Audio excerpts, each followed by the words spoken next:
Նրանք քայլում են շքեղ, ազդեցիկ, միշտ տպավորիչ են եւ հուզիչ։ Նրանց է վստահված բանակի պատիվը պահել, եւ այսօր նրանց տոնն է։ Հայաստանի Հանրապետության պատվոպահակայինը 20 տարեկան է։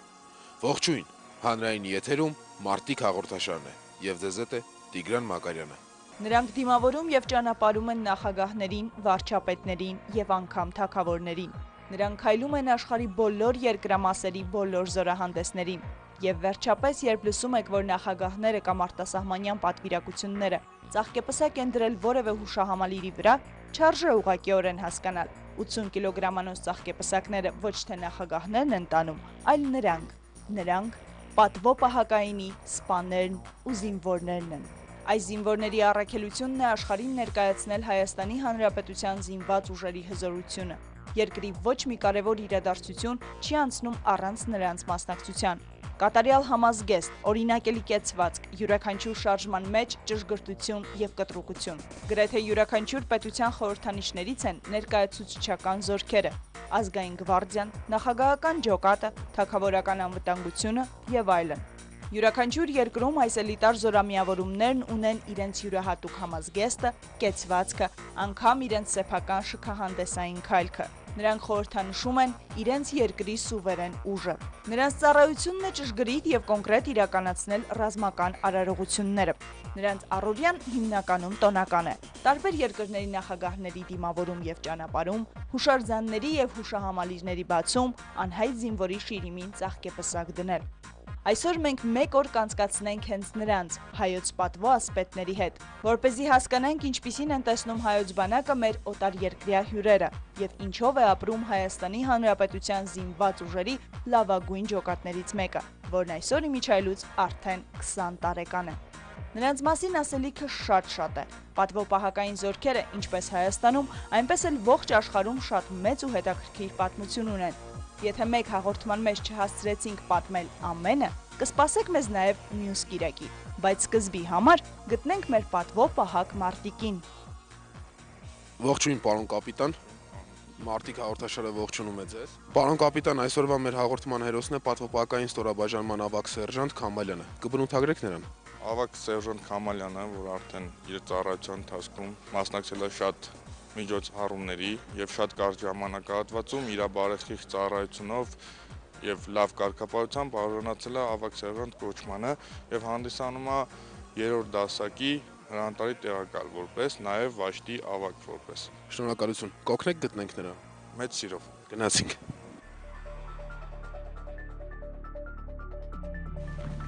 Ահա այն զինվորը, որին մենք փնտրում ենք։ Ողջույն Հայկաս, Մարտիկ հաղորդաշարը ողջունում է քեզ։ Շնորհակալություն։ Հայկաս, քանի որ դու ճանաչվել ես որպես լավագույն զինվոր, մենք այստեղ ենք եկել, որպեսզի պարզաբանենք, թե դու քո որ հատկանիշների համար ես ճանաչվել։ Պատրաստ ես մեզ ներկայացնել քո ծառայությունը։ Հաճույքով։ Ահա եւ մեր հերոսը, ավագ սերժանտ Հայկաս Քամալյանը։ Երբ առաջին անգամ գնաց զորամաս, պատկերացում անգամ չուներ, թե ինչ պատվի է արժանանալու, բայց բնությունն իրեն նարեց։ Զորամասում նկատեցին, կեցվածքն ասպետական է, զգաստ, հասակը համապատասխան, թե ինչին համապատասխան։ Այդ ժամանակ նա դեռ չգիտեր։ Քանի տարեկան ես։ 19։ Եվ որքան ժամանակ է որ ծառայում ես։ Սենց ասեմ մնացել է 68 օր։ 68 օր։ Եվ հեշտ է անցել ծառայությունդ։ Այդքան չէ, բայց անցել է։ Իսկ ինչու՞մն է կայացել դժվարությունները։ Դրանից տեղ ենք ծառայում, որ ասենք ամեն ինչը պետք է մաքուր, ժամանակին ու ճիշտ։ Բարձ է, Հայկաս, դու ծառայում ես պատվոպահակային ստորաբաժանումում։ Կպատմես մի քիչ ստորաբաժանումից։ Իհարկե կպատմեմ, շատ ոնց ասեմ, խիստ, պատճառը այն է, որ ամեն միջոցառումներին միշտ մենք ենք ներկայացնում մեր բանակը։ Այսինքն կարելի ասել, որ դուք բանակի դեմքն եք։ Հա, կարելի է չասել, տենց է։ Դա այդպես է։ Ճիշտ ես կարգում, ուժեղ ես մարտում։ Իրենց մասին ասում են պատվոպահակայինի զինվորները։ Առաջին հերթին մտածել հագուստի գեղեցկության մասին այս զորամասում ամոթ չէ։ Հայկաս, քո այս համազգեստը տարբերվում է համազորային համազգեստից, կպատմես, թե սա երբ ես կրում եւ որ դեպքերում։ Միջոցառումների ժամանակ ենք սա հագնում։ Իսկ սա ինչի համար է նախատեսված։ Սա ակսել բանտնա, գեղեցկությունը դա տոնական շոր է սա։ Իմիջայլոց ասեմ, ոչ միայն այս շորն ենք մենք կրում պատվոպահական վաշտի զինվորները, այլև մեր գերբը նաև պատվոպահական վաշտի զինվորների համազգեստի վրա կտեսնեք, այս համազգեստի վրա։ Այսինքն սա ուրիշ զինվոր իրավունք չունի կրելու։ Մենակ պատվո-պահակային վարչի զինվոր իրավունք ունի կրելու։ Կարելի է ասել, որ պատվո-պահակային զինվորների համազգեստը ազգային պաշտոնական խորհրդանիշներից հետո երկրորդ տեղում է։ Որոշ երկրների պատվո-պահակայինների համազգեստները համաշխարհային ճանաչում են ստացել եւ երկրի տուրիստական իմիջի անբաժանելի մասն են դարձել։ Օրինակ, գրեթե բոլորը գիտեն կարմիր համազգեստով եւ մորթուց բարձր գլխարկով բրիտանական գվարդիականներին, հունական Էվզոն կիսաշրջազգեստներով զինվորներին, իսկ ամենագունեղ պահակայինները Վատիկանի դարպասների մոտ են։ Ողջ աշխարհի պատվո-պահակայինների համազգեստներին մենք դեռ կանդրադառնանք, իսկ այժմ ներկայացնենք, թե ինչպես են տղաները պատրաստում իրենց հագուստները արարողության համար։ Հա, տեսնում եմ, սա էլ է տարբերվում, սա էլ եք հագնում միայն ձեր ելույթների ժամանակ։ Ասոբի շորերի հետ, sense ասենք, միջոցառումների սապոկն է, սապոկ, որը էլի մենք մենակ պաչոտնը զինվոր կարա ձև սապոկ գրի, ու մեր ներկայացնեմ, sense ասեմ, սրատակ Այս նալերը ինչի համար են։ նալերը նրանց համար քայլը համաչափ ու գեղեցիկ են, չի էլի այդ ձայնը։ Նես որ մենք գեղեցկությունն ենք։ Այսինքն միայն ձայնի արձագանքի համար է։ Հա, ու բաց հետո ուշ մաշվի, մի քիչ երկար կրենք։ Գլխավոր օրենքն է ամեն ինչ փայլեցնել այն աստիճանի, որ հայելու պես արտացոլանքդ երևա։ Կոշիկները նույնպես բացառություն չեն։ Բաճկոնը արդուկվում է գոլորշիով։ Աստված չանի գեթ 1 ծալք լինի։ Պատվո-պահակային զինվորներից շատերի համար նման պարտականությունները սովորական երևույթ են։ Գիտեն, որ շարքում փայլուն տեսք ունենալը մարտական խնդիր է։ Եթե հագուստը կարգի է բերված, կարաբինները տեղում են, նշանակում է մի քանի ժամից ուղևորվելու են արարողության վայր։ Հայկազ, իսկ քաղաքացիական կյանքում ինչով է զբաղվել։ Չեմ սովորել, կարատ եմ բարբե 10 տարի, այդ է եղել միակ զբաղմունքս։ Երկար ժամանակ մարմնամարզությամբ ես զբաղվել, որևէ օգուտ տվեց քո պատվո-պահակային ստորաբաժանում ծառայելը։ Սենց մի քիչ կոպիտ ասեմ, ինձ ոստե պետք է մի քիչ շատ դիխանյալ մնաս, որովհետև շարային քայլը շատ է, շատ է շարային քայլում։ Ֆիզ պատրաստությունը ոչ մի տիպի խնդիր չես ունենում։ Իսկ ոտքի բացվածության հարցում Խնդիր չկա, դե պարապել ես ոնց ուզում ալի, ոտը դե բացած կնի, բայց դե քիչ ուժ մկանա բացվում ստե։ Հայկազն այնքան հեշտ ու թեթև է խոսում, այստեղ պարզապես ուրիշ մկան է։ Լսողին էլ կթվա մի մկան է էլի, բացեցիր ու վերջ։ Իրականում սովորական շարային քայլքի պարապմունքը վերածվում է խորեոգրաֆիայի դասի։ Պատվո-պահակային ջոկատում շարային պարապմունքները կատարվում են ամեն օր, ողջ տարի, ցանկացած եղանակի 5-ից 6 ժամ, որոնց ընթացքում լինում է ընդամենը 4 դադար 10 րոպեով։ Բա գիտեք, երկրի դեմքը լինելը հեշտ գործ է, մշակվում է կատարյալ շարային կեցվածք, կատարյալ շարային քայլք, կատարյալ հավասարեցում եւ հեռավորության կատարյալ պահպանում։ Բացի ֆիզիկական տվյալներից, պատվո-պահակայինի մարտիկները պետք է հիանալի առողջություն ունենան։ Մարտական դասերի մեջ ազատ ժամանակ գրեթե չի լինում, բայց անգամ այդ եզակի ժամերը տղաները նախընտրում են ծախսել մարզասրահում։ Շատերը տեսնելով պատվո-պահակայինի կատարյալ շարքերը եւ շարժումները, հիացած, երբեմն էլ անգամ քննադատ հայացքով են նայում եւ պատկերացում անգամ չունեն, թե այդ ամենի ետևում զինվորների եւ սպաների ինչպիսի ծանր աշխատանք է թաքնված։ Հայկազ, ասացիր արդեն, որ 22 ամիս է ծառայում ես պատվո-պահակային ստորաբաժանում։ Անցել ես երկար այսպիսի պատրաստություններ, ինչ ես կարծում ծառայությունից հետո եթե հնարավորություն լինի, կշարունակես ծառայել արդեն որպես սպա։ Սենց ասեմ, որպես սպա չեմ մտածել այդ ուղղությամբ որ կարող եմ մնալ ծառայել, բայց շատ պատվաբեր, շատ պատվով գործայել էս ամեն ինչը։ Դե նենցա որ ափսոս է, սենց ասենք, բայց պլաններ կան, նենցա որ մեղվաբույծ մարդ եմ,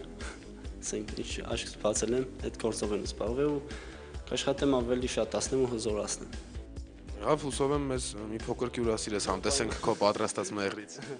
Դե նեն չի որ ես եմ պատրաստում, մեղուներն եմ պատրաստում։ Բայց մշակումը քո վրա է։ Այն վրա է, անպայման կյուրասիրեմ։ Հայկազին երևի մեղուներն էլ են օգնել։ Առանց մեղվի աշխատասիրության եւ համբերատարության պատվո-պահակայինում անելիք չունես։ Իսկ եթե առանց այդ հատկանիշների պատահական հայտնվեցիր, կարող ես խելագարվել։ Չէ որ պարապմունքների ժամանակ բոլոր շարժումները հասցվում են ավտոմատացման։ Շարժման յուրաքանչյուր էլեմենտ առանձին մշակվում է, կրկնվում 1001 անգամ, բայց շարային քայլքում նույնպես միշտ ստեղծագործելու տեղ կա։ Որքան էլ տարօրինակ կարող է թվալ, բայց անգամ բալետային վարժանքներ են կիրառվում այս պատվավոր զինվորներին ուսուցանելու համար։ Մենք քեզ հանդիպեցինք այն ժամանակ, երբ դու քո համազգեստն էիր պատրաստում, կարող է այսօր ունես որևէ ելույթ կամ այսօր պետք է դուրս գալ։ Ունենք, բայց պատրաստվում ենք։ հեռաբլուր միջոցառում ունենք, պետք է պատրաստվենք ու լավ պատրաստվենք։ Պատվո պահակայինի ելույթային ծրագիրը երբեք չի կրկնվում։ Յուրաքանչյուր ելույթի համար միշտ պատրաստում են նոր ծրագիր։ Մարտիկները պարապում են ոչ միայն տոնական հագուստով եւ ոչ միայն զենքով։ Նման ծանրոցները կշռում են 2.5-ից 5 կիլոգրամ, բայց դրանից հետո շարային քայլքի ժամանակ ոտքը բարձրացնելը շատ ավելի հեշտ է։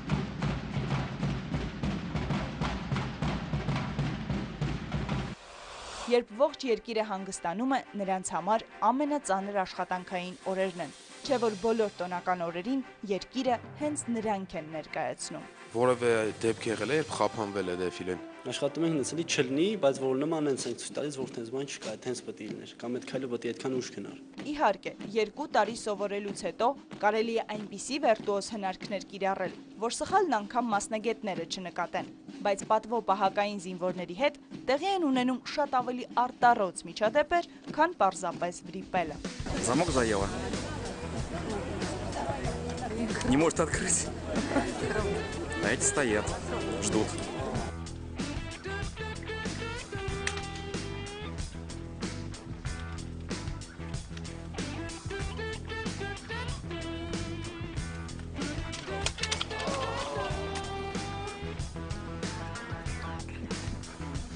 Զինվորականները որքան էլ ամուր են եւ կոպված, միևնույն է մարդ են։ Իսկ պատվո պահակայինի զինվորները առավել շատ են ենթարկվում սթրեսների։ Ավելացնենք նաև, որ ստիպված են լինում ժամերով կանգնել կիզի չարևի տակ, մարմնին սեղմելով արևից տաքացած մետաղյա զենքը։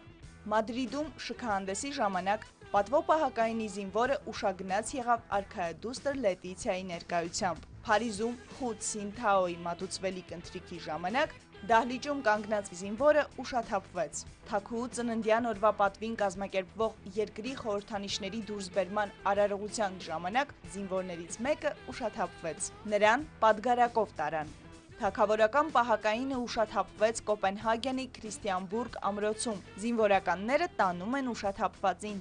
Բժիշկները առաջին բուժօգնություն են ցուցաբերում ուշագնաց եղած պատվո պահակային զինվորին։ Զինվորը կիզի չարևին ուշագնաց եղավ շքահանդեսի խորհրդանիշների դուրսբերման արարողության ժամանակ։ Արքայադուստր Ելիզավետան հուզված նայում է արքայական զորքերի աղջիկ զինվորին, ով ուշագնաց էր եղել հենց նրա առջև այգեգործների թագավորական միության արարողության ժամանակ։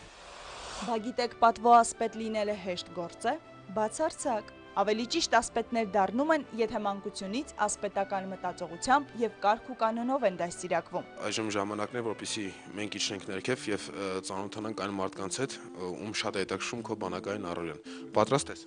Իհարկե։ Գնացինք։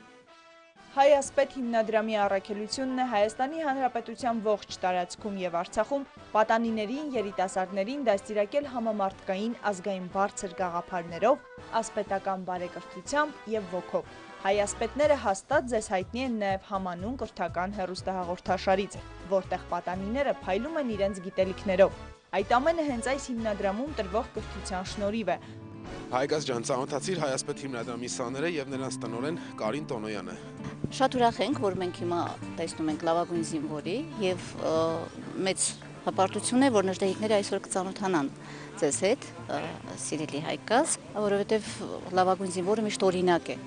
մեր նժդեհիկների համար եւ իրենք գիտեն, որ իրենք միշտ շնորհակալ են ցանկացած զինվորի եւ առավել եւս լավագույն զինվորի։ Ասպետներին կարծես ծանոթ ենք, իմաստուն, խելացի, ասպետական վարք ու բարքով դպրոցահասակ պատանիներ են։ Իսկ ովքեր են նժդեհիկները։ Ովքեր են մեր նժդեհիկները, միանգամից ասեմ ձեր գործի շարունակողները։ Հիմա ձեր դիմաց կանգնած Հայ ասպետ լրացուցիչ կրթության կենտրոնի 3-րդ դասակը, ասեմ, որ մեզ մոտ մի քիչ զինվորականի նման կառույց է, ազատության մեջ, բայց էլի զինվորականի նման կառույց է։ Մեր դասարանները դասարան չեն կոչվում, այլ դասակներ են կոչվում։ Նրանք շարային են անցնում ձեզ նման։ Նրանք ունեն իրենց հրամանատարը, մարտարվեստ են անցնում, որպեսզի հետո լավ զինվոր դառնան եւ լավ պաշտպանեն իրենց հայրենիքը։ Անցնում են թուրքերեն, որ իմանան նաեւ իրենց հակառակորդի լեզուն։ Մենք հաճախ ենք այցելում զորամասեր եւ արշավների ենք դուրս գալիս, ապրում են բանակային կյանքով։ Բանակային օրակարգով եւ բանակային կյանքով։ Ձեզ նման զինվորական ճաշ են ուտում, ձեզ նման կարգապահությունն են սիրում Եվ փորձում ենք փոքրիկ զինվորիկներ ստանալ, որոնց համար հետագայում արդեն հայոց բանակում ծառայելը շատ հեշտ եւ հաճելի գործ կլինի։ Ասեմ, որ այս դասակը նաև անվանակոչված է Կարո Քահքեչյանի Սփյուռքահայ ազատամարտիկ Արցախյան պատերազմում զոհված Կարո Քահքեչյանի անունով, կոչվում է Կարոյի դասակը։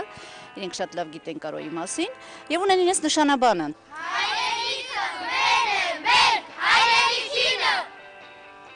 Ասում ամեն ինչ ասվեց, հայրենիքը իրենցն է իրենցը եւ սկզբունքն է հայասպետի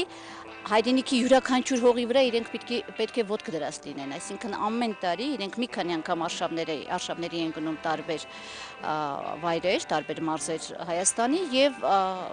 ամբողջ այդ շրջակայքը ուսումնասիրում են։ Եվ ցանկացած հայրենագիտական հարցի իրենք պատրաստ են պատասխանալու, իրենք հրաշալի գիտեն Հայաստանի թե մարզերը, թե լեռները, թե գետերը, թե քաղաքները եւ Մեզ Նժդեհիկ են կոչում, նաև այն բանի համար, որ մենք առաջնորդվում ենք Գարեգին Նժդեհի գաղափարներով։ Երբ արշավների ժամանակ մենք հայտնվում ենք դժվարին իրավիճակներում, մեր հրամանատարն ասում է՝ համարձակ եղեք, Նժդեհը ձեզ հետ է։ Նրանք մասնակցում են բազմաթիվ արշավների եւ բանակումների։ Այդ մի քանի օրերը համարում են իսկական արկած, որ կարելի է տեսնել միայն ֆանտաստիկ ֆիլմերում։ Ապրում են բնության գրկում, վրանների մեջ, ինքնուրույն սնունդ են հայթայթում։ Մասնակցում են զինախաղերի եւ զինավարժությունների, բարձունքների հաղթահարման, լեռնագագաթների նվաճման։ Մի խոսքով, հայ ասպետում իսկական ասպետական հատկանիշներով եւ Նժդեհյան գաղափարախոսությամբ զինված մարտիկներ են մեծանում, ընդ որում եւ աղջիկներ, եւ տղաներ։ Ես զինվոր եմ մեր հայոց աշխարհի, պաշտպանում եմ հողը մեր հայրենի, եւ երդվում եմ իր շնչում եմ ու կամ, չի անցնի սաման, պիրտոսողն անգամ, պիրտոսողն անգամ։ Ես երդվում եմ անևոլ Մարսիսով, առանց պետացած այգով ու տավտով, հողը մեր անընկճելի քաջերի, Տշնամին երբեք էլ ոտք չի դնի, ոտք չի դնի։ Ոտքերիս տակ հողնեսը լեռների, հետքերով իր խորմել քաջ պապերի, շուրջս միշտ այդ հոգիներն են անմար, որ տալիս են ուժ քաջության համար, քաջության համար։ Ես երդվում եմ ալևոր Մարսիսով, առանց մեր դարձած այգով ու տավտով, հողը մեր անընկճելի քաջերի, Տշնամի երբեք էլ ոտք չի դնի, ոտք չի դնի։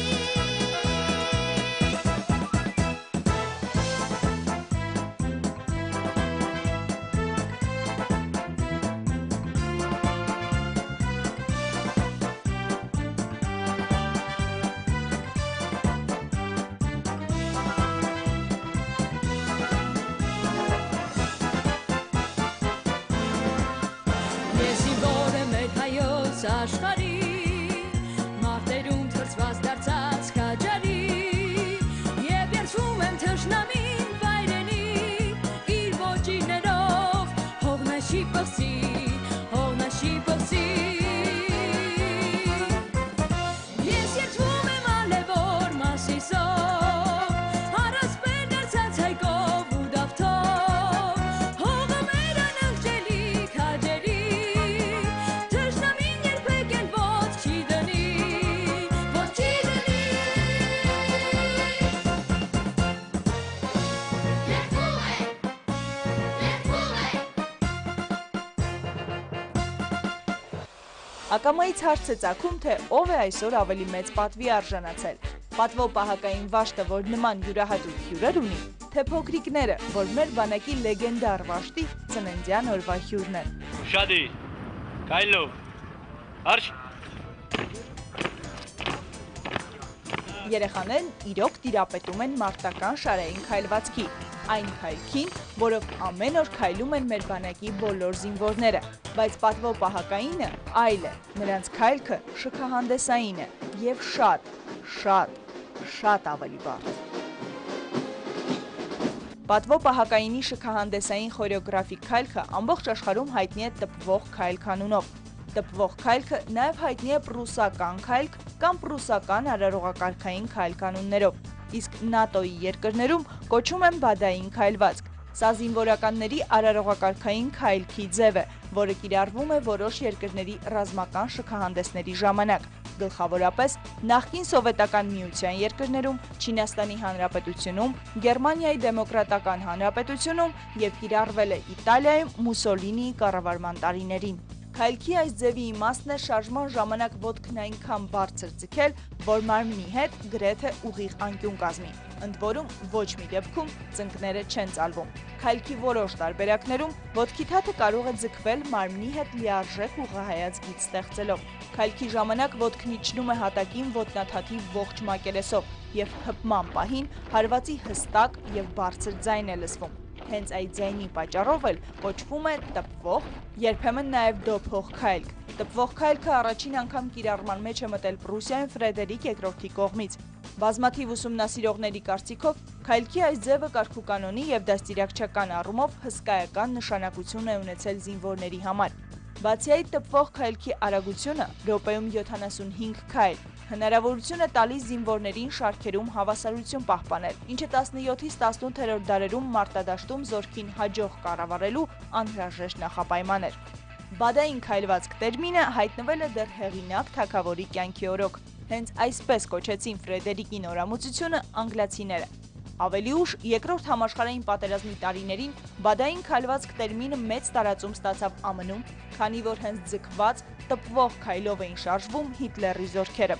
Գերմանական բադային քայլքին բնորոշ գիծն այն էր, որ երբ մի ոտքը մոտենում էր վերին կետին, երկրորդ ոտքը բարձրանում էր թաթի վրա։ Իտալիայում նման շքահանդեսային քայլքը Passo Romano անունն ունի, ինչը նշանակում է հռոմեական քայլք։ Սկսել է կիրառվել 1939 թվականից Մուսոլինիի կառավարման տարիներին գերմանական ազդեցությամբ։ Ռուսաստանում տպվող քայլքը որպես շքահանդեսային ձև ներդրվել է Պավել Առաջինի կողմից, ով ռուսական բանակում ռեֆորմներ կատարելու համար որպես նմուշ վերցնում էր այդ ժամանակ արդեն հնացած պրուսական ռազմական մեքենան։ Լինելով Ֆրեդերիկ II-ի երկրպագուն, Պավելը սիրում էր կրկնել. զինվորը կանոնադրությամբ նախատեսված պարզ մեխանիզմ է, որքան հավասար է քայլքը, այդքան մեծ է հաղթանակի հավանականությունը։ Ռազմական շքերթը իրականում արարողակարգային պարի ձև է, բալետի պես մի բան, արտահայտում է կյանքի որոշակի փիլիսոփայություն։ Օրինակ, եթե առավել խորաթափանց հայացքով նայեք բադային քայլք ասվածին,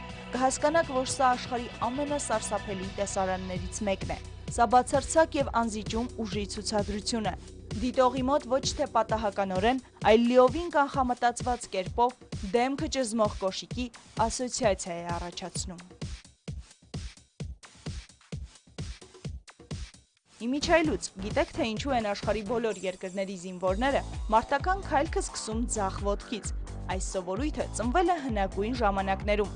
Զինվորը ձեռքին վահան էր կրում եւ մարտի ժամանակ մարմինը մի փոքր հետ էր թեքում, որպեսզի լիովին պաշտպանի։ Այդ ժամանակ ձախ ոտքը մեխանիկորեն քայլ էր անում առաջ, իսկ աջ ոտքը ենթագիտակցորեն ետ էր գնում։ Վահաններ վաղուց արդեն չեն կիրառվում, բայց դրանց մասին հուշը կենդանի է եւ ապրում է մարտական քայլքում։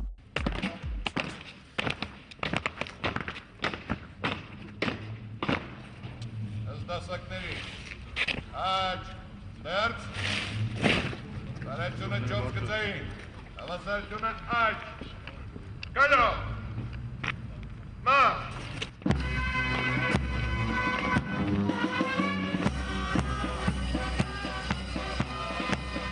Երբ նրանք քայլում են, մեծության գիտակցությունից մի տեսակ շնչահեղձ ես լինում։ Երբ առիթ է լինում պատվո պահակայինի ելույթ տեսնելու, հանդիսականների համար հպարտության պահ է։ Ուզում ես գլուխ գովալ, տեսեք ինչ երկրում եմ ապրում, ինչ հզոր, կարգապահ ու գեղեցիկ բանակ ունենք։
Այո, ունենք, բայց նման արդյունքի մի օրում չի, որ հասել ենք։ Մեր պատվո պահակայինը 20 տարվա պատմություն ունի արդեն, որը սկսվեց 1993 թվականին։ Բայց թե ինչպես ծնվեց մեր բանակի ամենաշքեղ եւ տպավորիչ վաշտը, ինչպիսի ճանապարհ անցավ, ովքեր ստեղծեցին եւ 20 տարի առաջնորդեցին մեր պատվո ասպետներին, կիմանաք միայն մյուս կիրակի։ Հենց սկզբում զգուշացրինք, որ նրանց մասին ասելիքը շատ է։ Մեկ հաղորդման մեջ դժվար թե տեղավորվեր, բայց մյուս կիրակի կլինի ամենահետաքրքիրը՝ 20 տարվա պատմություն, լուսավոր մարդու, Մոնթե Մելքոնյանի դեպի երկինք վերջին ուղևորությունը պատվո պահակայինի ձեռքերում։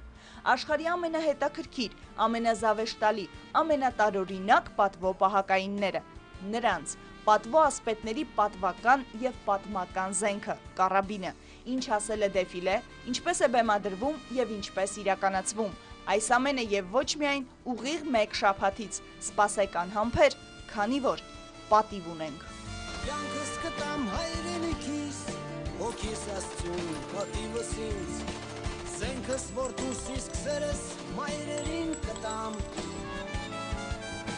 ապարդայած բարի ժպիտ, վերջին խոսքեր պատիվ ունեմ, բիբլիական Մասիսի պես, դուք միշտ հզոր հայոց սպաներ պատիվ ունեմ։